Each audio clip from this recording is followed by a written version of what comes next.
Se você fosse o Batman, você já teria dado um fim ao Coringa? Esse vídeo talvez seja uma resposta para sua pergunta. Ao terminá-lo, você vai mudar sua perspectiva sobre os heróis que matam.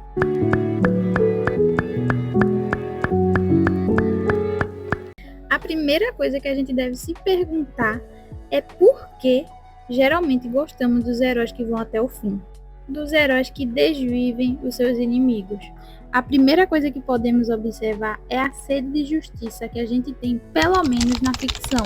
Se a gente trazer essa realidade para o Brasil, a gente pode perceber que aqui já acontece tanta coisa que nos deixa indignados, que quando a gente vai assistir um filme, a gente precisa ter a sede de justiça saciada.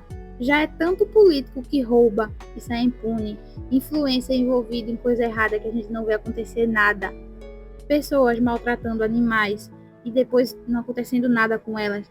Isso já é tão rotineiro e tão revoltante que, pelo menos na ficção, a gente quer ver a pessoa que fez o mal se ferrar por ele. Então esse é para mim o principal motivo que faz com que a gente não se importe tanto quando a gente vê o herói do filme ter que sujar as mãos. É claro que não é todo mundo, né? É claro que tem muita gente que prefere que o protagonista do filme não precise sujar as mãos, mas às vezes fica muito difícil dentro de uma história fazer isso acontecer, dependendo do gênero e da narrativa. O segundo motivo que faz aceitarmos a eliminação dos vilões é o tédio da perfeição.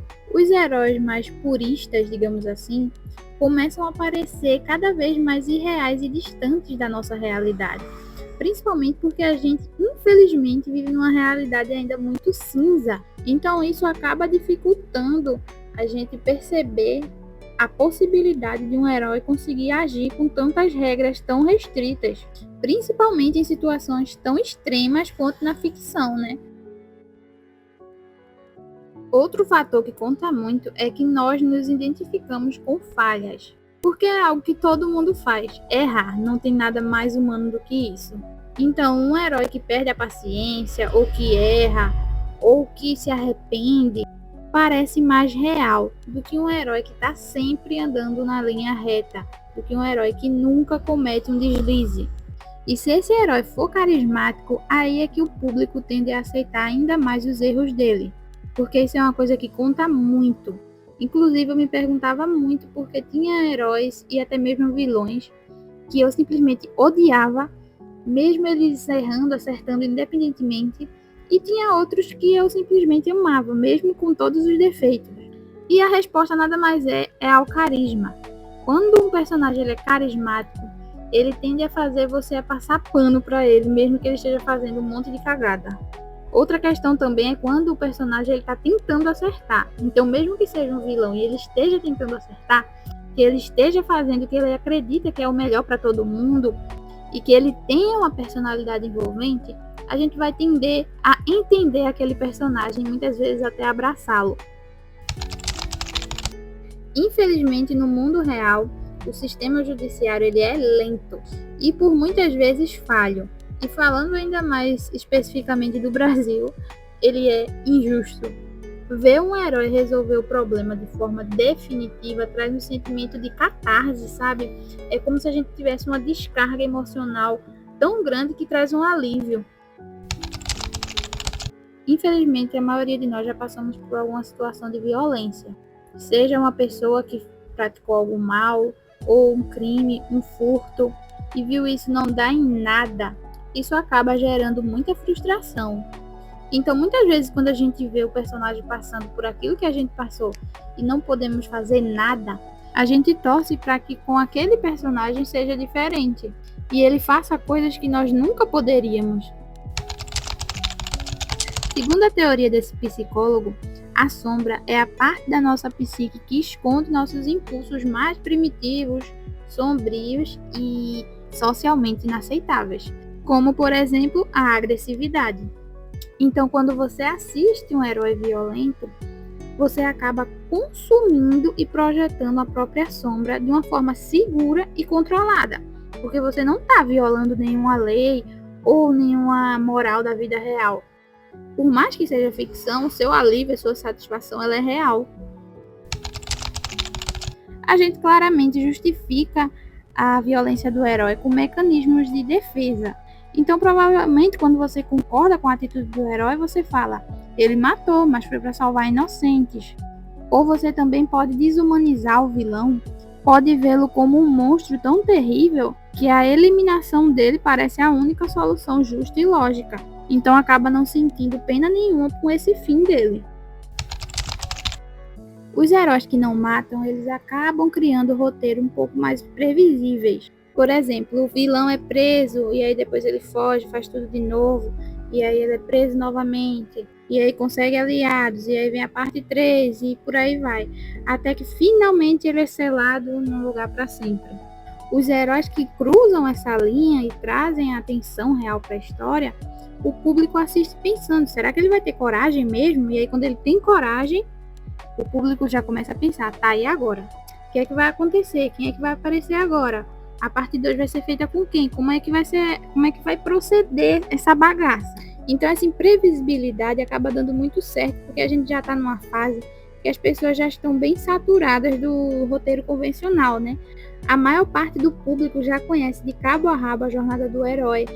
E por mais que já existam muitos heróis mais violentos, eles ainda são minoria comparado aos heróis perfeitinhos. E a verdade é que não existem tantas histórias no mundo assim, né?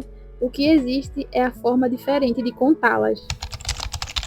Quando a gente fala de ética, é impossível não associar com a ética cristã, porque o mundo ocidental ele foi muito baseado nisso, né? Na ética cristã. E Jesus nos ensinou exatamente a dar a outra face. Não significa que a gente tem que ser bobo. Ele falou também para ser prudente como as serpentes. No entanto, é inegável que o cristianismo ele é baseado no amor, na misericórdia, no perdão, e tudo isso aquece nosso coração, faz muito bem, isso é inegável. Então, partindo de uma lógica cristã, o correto seria um controle da situação para que ela não volte a se repetir e não volte a interferir pessoas boas, ou seja, a justiça e a correção, mas sem cruzar a linha final.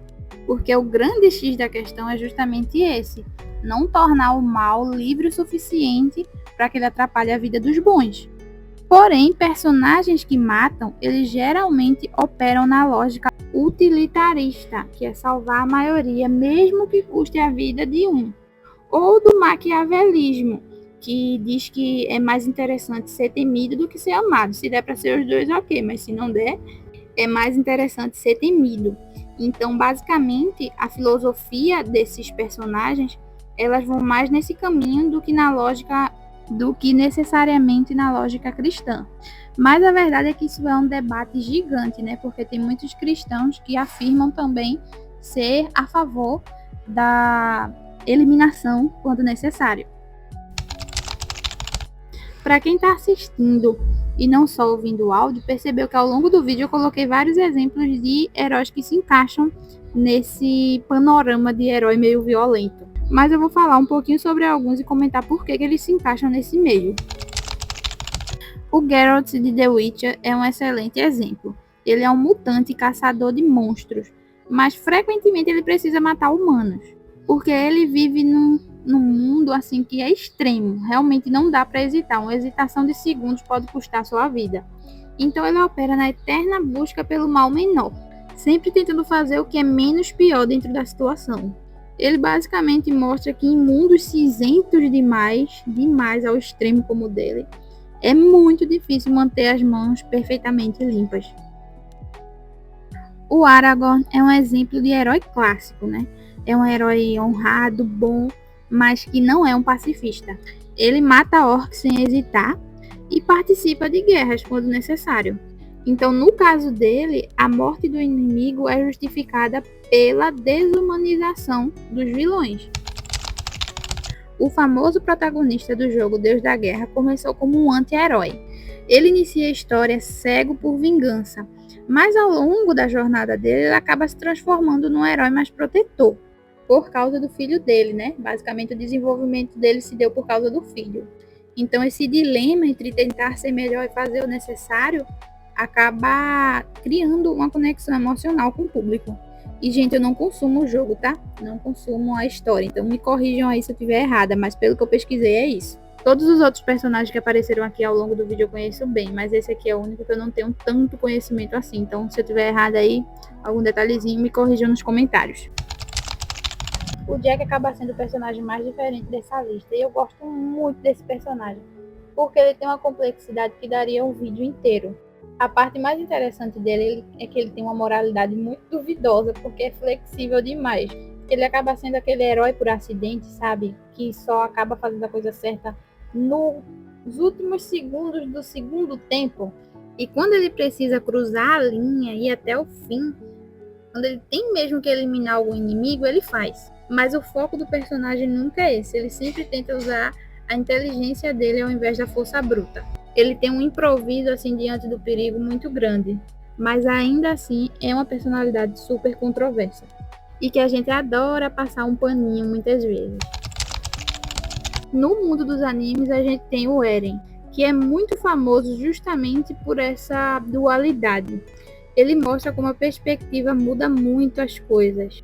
Ele começa como um herói injustiçado, buscando liberdade, e movido pelo trauma ele acaba se tornando a maior ameaça do mundo.